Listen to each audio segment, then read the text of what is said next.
Joel no era un héroe, nunca quiso serlo. Tampoco fue un villano, aunque sus actos mancharan su alma con una sangre que no dejó huellas visibles, pero sí cicatrices imposibles de ignorar. Era un hombre roto, quebrado, por una pérdida que lo desfiguró desde dentro.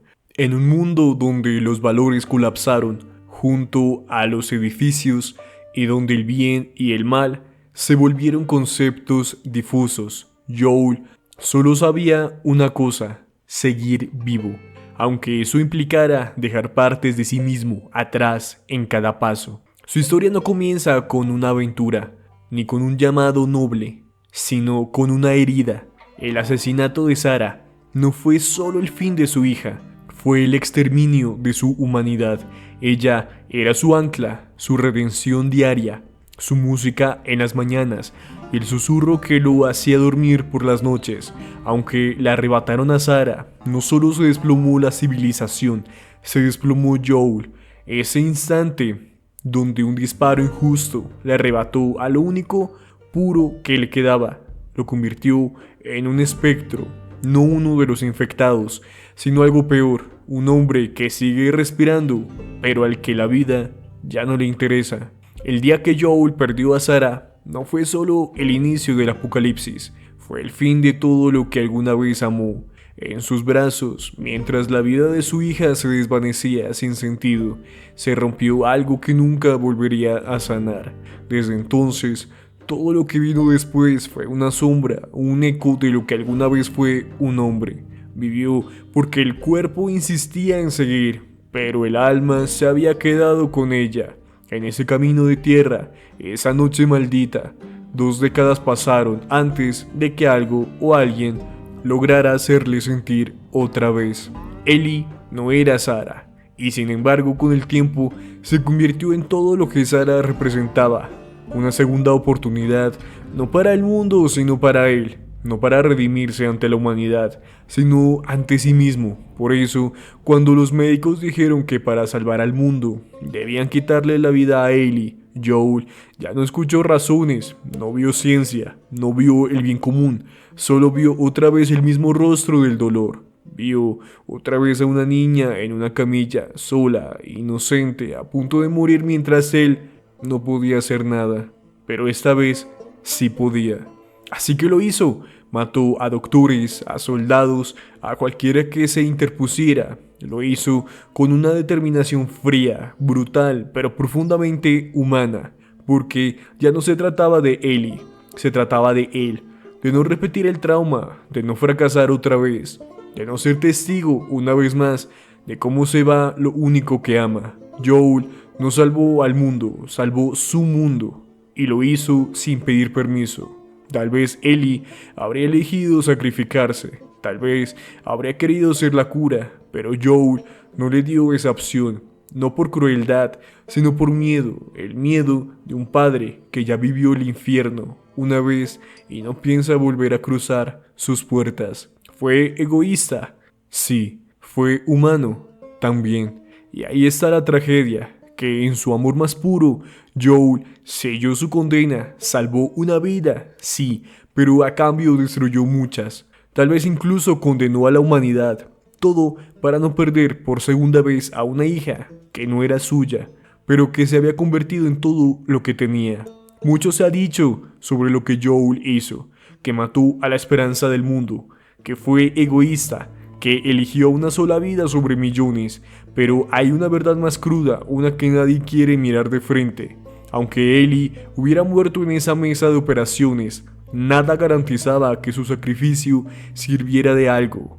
El mundo que conocíamos ya no existía, no quedaban gobiernos, no había laboratorios estables, no había redes de distribución, ni infraestructuras, ni acuerdos entre naciones. Solo ruinas, bandas armadas, ciudades amuralladas que apenas se sostenían sobre el miedo. ¿De qué serviría una cura en un planeta sin ley ni orden?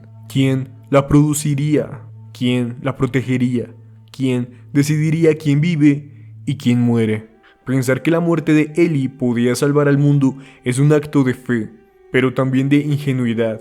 Lo que los luciérnagas ofrecían no era una certeza, era una posibilidad vestida de esperanza, una promesa desesperada. Y Joel ya no creía en promesas, no después de perderlo todo. La muerte de Ellie no era una garantía, era un experimento, uno al que ella no consintió, uno impulsado por la necesidad de creer que todavía quedaba algo por lo que luchar. Pero Joel no quiso sacrificar a otra niña para una idea tan frágil como la esperanza, porque la esperanza en ese mundo era una moneda gastada. Tal vez Joel no salvó a la humanidad, tal vez nunca fue su misión, pero sí entendió algo que los demás no querían ver, que incluso en el fin del mundo, una sola vida puede tener más valor que todas las promesas rotas que dejó el pasado. Ellie no era una cura, era una persona, y eso, para él, fue suficiente. Cuando Ellie despierta y le pregunta a Joel qué ocurrió, él la mira y miente. Le dice que había más inmunes como ella, que los luciérnagas habían dejado de buscar una cura, que su vida no era tan especial. Y lo hace con una serenidad que duele. No hay gritos, no hay violencia, solo esa mentira limpia, sencilla, envuelta en una voz paternal que no tiembla, y eso es lo que más duele. Ellie lo escucha en silencio, mira a Joel, su rostro es tranquilo pero sus ojos dicen otra cosa, porque Ellie siempre fue más lista de lo que parecía, y en ese momento lo supo que algo no encajaba, que la historia tenía huecos, que Joel, el hombre que la cuidó durante meses, que la salvó una y otra vez, que se convirtió en una figura paterna, ahora le escondía algo, y no era cualquier cosa, era todo. Esa mentira no solo cambió su relación, la infectó, porque Ellie cargaba con una culpa invisible, la de haber vivido mientras otros morían, la de haber sido la única inmune. Si su vida podía salvar a la humanidad, ¿por qué no lo hizo? ¿Por qué está viva? Esa duda comenzó a carcomerla, lentamente, como una espora silenciosa. La mentira de Joel no fue por maldad, fue por amor, pero también por miedo, miedo de perderla, miedo de que lo odiara, miedo de que eligiera morir si supiera la verdad. Y Ellie al sentirlo quedó atrapada entre dos fuegos, la gratitud hacia quien la salvó y la rabia hacia quien le robó la posibilidad de decidir. La última escena cuando Ellie le pide que jure que dice la verdad y Joel mirándola a los ojos responde, lo juro, es una de las más desgarradoras de toda la saga, porque no hay acción, no hay sangre, no hay disparos, solo una mentira y la fe temblorosa de una niña que necesita creerla, o al menos necesita que quien la dijo la ame lo suficiente como para haberlo hecho. Y en esa mentira se construye el abismo, uno que crecerá con los años, uno que tarde o temprano romperá todo lo que construyeron juntos. El tiempo no sanó la herida, la disfrazó, la escondió bajo días tranquilos en Jackson, bajo guitarras desafinadas y caminatas por la nieve. Pero Ellie nunca dejó de sospechar, nunca dejó de sentir ese nudo en el pecho cada vez que pensaba en aquel hospital, en esa cicatriz en su brazo, en esa promesa que Joel le hizo con una voz demasiado firme como para ser sincera. Y entonces, cuando finalmente la verdad sale a la luz, no hay gritos, no hay reclamos, solo silencio. Ese silencio helado que se instala cuando alguien a quien amas te traiciona no por odio, sino por amor. Y eso es lo que lo hace peor. Joel no solo le mintió, le quitó el derecho de decidir, le robó el sentido de la inmunidad, de su dolor, de todas las pérdidas que cargaba, porque si su vida podía haber servido para algo más grande, entonces su sufrimiento tendría un propósito. Pero Joel lo anuló, lo borró, lo sustituyó por una decisión suya, unilateral, egoísta y profundamente humana. Ellie, al saberlo, no explota, se apaga, empieza a mirar distinto, a caminar distinto. El resentimiento se convierte en una sombra. No deja de amar a Joel, pero ya no puede mirarlo con los mismos ojos, y él lo sabe, lo ve en su mirada, en su distancia, en su ausencia, incluso cuando está sentada justo a su lado. Ese abismo que se abrió entre ellos ya no puede cerrarse, porque no es solo una mentira, es una elección que cambió todo. y Ellie, mientras lo intenta procesar, empieza a fragmentarse por dentro. La rabia y el amor se enredan como raíces enfermas, lo quiere, lo odia, lo necesita, lo culpa. Porque la verdad es un arma peligrosa y en sus manos se convirtió en el inicio de otra historia. La historia de una herencia no pedida, una venganza que aún no tiene forma, pero que ya se está gestando. Y cuando la muerte llegue, la de Joel, brutal, repentina, sin justicia, no será solo la pérdida de un padre adoptivo, será la confirmación de que todo se pudrió, de que la verdad al final fue más dolorosa que la mentira, y que el amor, cuando nace en un mundo roto, puede convertirse en la semilla más amarga de todas. Así como Joel mató por amor, Abby también lo hizo, porque en este mundo nadie mata por odio puro, siempre hay algo más profundo, algo que quema, algo que duele. Cuando Abby encontró el cuerpo de su padre, tendido en el suelo del quirófano, con los ojos abiertos y las manos aún manchadas de la esperanza que intentaba construir, algo se rompió en ella. El hombre que le enseñó a ser fuerte, el que la guió cuando todo se derrumbaba, el que le habló de salvar el mundo, estaba muerto, asesinado por un extraño que entró disparando solo para salvar a una niña. Para Abby, esa escena no era una tragedia moral, era personal. Su padre no era un símbolo, no era un científico cualquiera, era su mundo. Y Joel lo arrancó sin mirar atrás. No hubo disculpas, no hubo remordimiento, solo muerte y huida. Y esa pérdida se convirtió en fuego, y en hambre y en propósito. Así como Joel había perdido a Sarah, Abby perdió a su padre. Y así como Joel cruzó un país entero por una niña, Abby cruzó toda su humanidad por una bala. Lo que muchos no quieren ver, lo que resulta incómodo aceptar, es que Abby no es la villana. Es lo que ocurre cuando la historia de Joel se repite desde otro ángulo, porque en The Last of Us los actos se heredan, se replican, se multiplican. Así como Abby no es cruel, no es sádica, solo está herida, y en un mundo sin justicia decidió hacerla con sus propias manos. Para Abby, matar a Joel no era venganza vacía, era cerrar un ciclo, era mirar al asesino de su padre a los ojos y decirle: tú también vas a saber lo que se siente. Y en ese momento, aunque no lo sepa, se convierte en lo mismo que Joel fue en aquel quirófano, alguien dispuesto a todo por el amor que perdió. La diferencia es mínima, la tragedia idéntica. Y cuando la sangre se enfría, cuando el cuerpo de Joel queda inerte en el suelo, lo único que queda es esa verdad incómoda, que el amor, cuando se envenena de dolor, se convierte en venganza, que no hay justicia, solo ciclos, y que Abby, como Joel, solo hizo lo que sabía hacer en un mundo donde sobrevivir duele más que morir. Cuando Ellie vio cómo mataban a Joel, no sintió la mentira, no pensó en el hospital, no escuchó su voz jurando que decía la verdad, no recordó los años de distancia, ni la culpa, ni el silencio. Todo eso desapareció en un segundo, porque lo único que quedó fue el sonido seco de un golpe, la imagen de Joel, de su cuerpo frágil, ensangrentado, el grito que no pudo evitar y el instante exacto en que el mundo una vez más volvió a romperse. No hubo tiempo para el perdón, no hubo despedidas, solo violencia, solo la certeza brutal de que la persona que la salvó, que la crió, que mintió para protegerla, acababa de ser arrancada de su vida como un árbol que se arranca de raíz, sin cuidado, sin compasión. Y entonces la rabia nació como fuego, no como un juicio moral, no como un razonamiento, solo como algo salvaje, instintivo. Ellie ya no era la niña del primer juego, ya no era la que dudaba, era una mujer que había perdido demasiado. Y ahora el único recuerdo que le quedaba de Joel era el más doloroso de todos. Pero ahí está la tragedia, porque ese no era el verdadero último recuerdo, la verdadera despedida. Había ocurrido la noche anterior, un momento simple, cotidiano.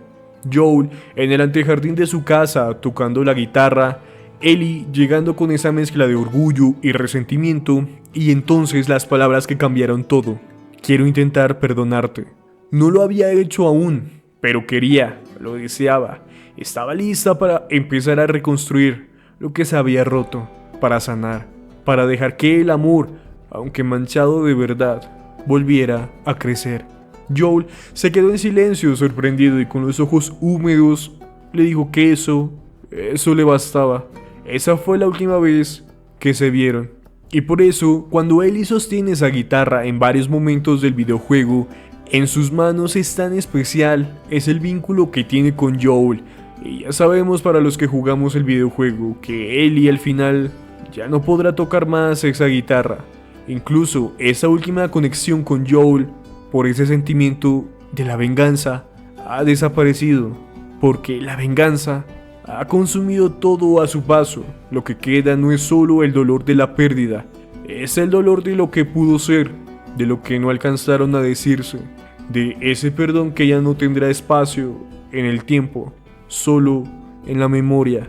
La venganza de Ellie no nace de la mentira, nace del amor, de un amor interrumpido, de una última conversación que ahora duele más que todo lo anterior, porque ese quiero perdonarte se convirtió en una deuda eterna, y el mundo, una vez más, no esperó. En el juego, cuando los cazadores lo acorralan y Tommy es el primero en ser derribado, Joel cree que es el siguiente, y tiene razón, porque lo que sigue no es un robo, no es una advertencia, es una ejecución.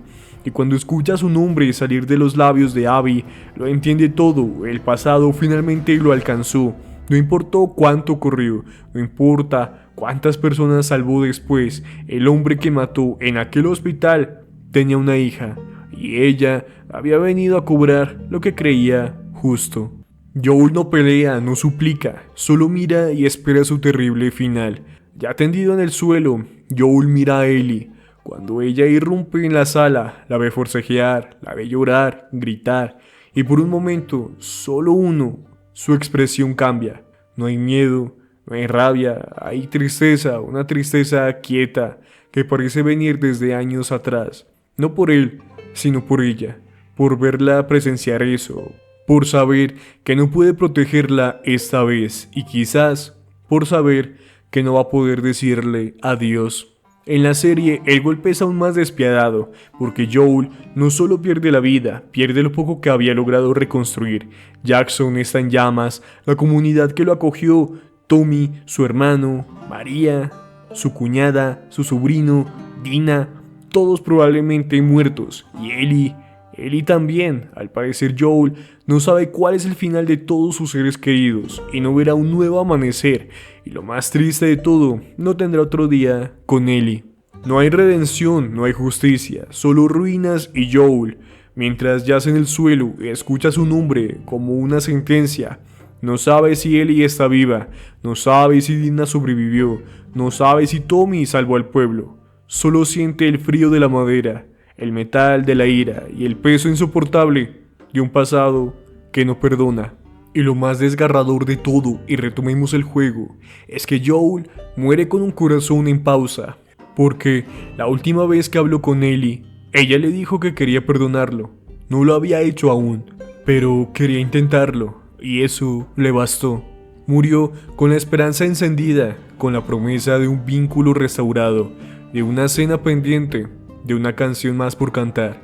Y por eso su muerte no fue solamente la pérdida de un cuerpo, fue la interrupción de algo sagrado, el reencuentro entre un padre y una hija, que nunca lo fueron, pero que se amaron más allá de cualquier definición. Joel no fue un héroe, no fue un villano, fue un hombre con demasiadas heridas, demasiadas decisiones, demasiadas pérdidas.